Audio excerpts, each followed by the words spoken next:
Ini terkait dengan QRIS itu atau Gateway Nasional. Indonesia sebetulnya terbuka untuk para operator luar negeri termasuk master ataupun visa. Untuk di sektor kredit card itu tidak ada perubahan. Kemudian yang untuk sektor gateway ini mereka terbuka untuk masuk di dalam front end maupun berpartisipasi, dan itu level playing field dengan yang lain. Jadi ini sebetulnya masalahnya hanya penjelasan. Kedua, tidak ada pembahasan mengenai Mangga 2, ini tidak ada. Jadi bahkan kita belum bicara detail inti. Jadi ini pertanyaan yang diramaikan ini variasinya banyak. Ini seperti bahan untuk bimbingan belajar. Kemudian yang kedua terkait dengan hal fundamental yang harus dibenahi oleh sektor pengembangan industri, tentunya terkait dengan akses terhadap pasar-pasar produk industri nasional. Kemudian dampak daripada tarif impor terhadap market baru, salah satunya tentu kita akan mengutamakan kerjasama bilateral maupun multilateral dengan kerjasama yang sudah ditandatangani maupun yang sedang dalam proses. Antara lain juga Indonesia menargetkan untuk menyelesaikan EU-SEPA, dan kami sudah berkomunikasi dengan komisioner di EU-SEPA, dan mereka pada prinsipnya sekarang sangat terbuka dan sangat ingin agar SEPA ini segera diselesaikan. Jadi ini perubahan yang cukup mendasar. Kemudian tentu Indonesia baru masuk menjadi BRICS, dan ini juga menjadi akses pasar yang baru, dan juga aksesi Indonesia di dalam CPTPP. Nah, itu akan membuka pasar baru, baik itu UK, kemudian Meksiko, dan beberapa negara Latin Amerika lain.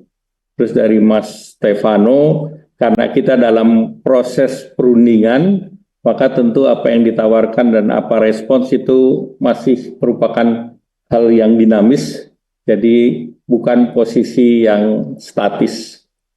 Nah, kemudian tentu terkait dengan tawaran Indonesia di sektor energi, di sektor pertanian, kemudian dan yang lain, ini masih dalam konteks pembahasan yang nanti rinciannya akan diumumkan sesudah deal ini dapat diterima oleh kedua belah pihak.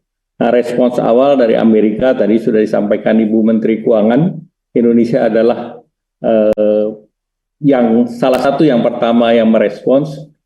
Tentunya ada keuntungan bagi Indonesia karena ini sebagai salah satu adalah early mover advantage yang bisa menjadi salah satu referensi bagi Amerika.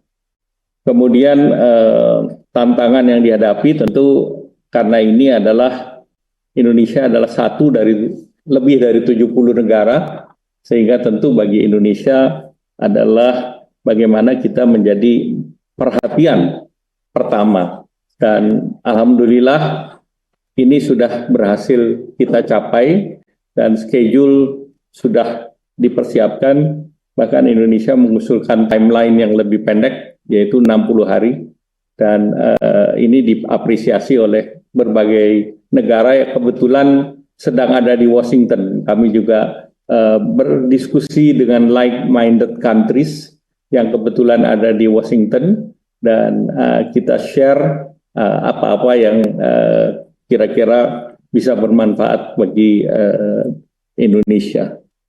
Kemudian dari BTV tentu kita mendorong perdagangan yang fair, adil, baik itu di level bilateral maupun multilateral.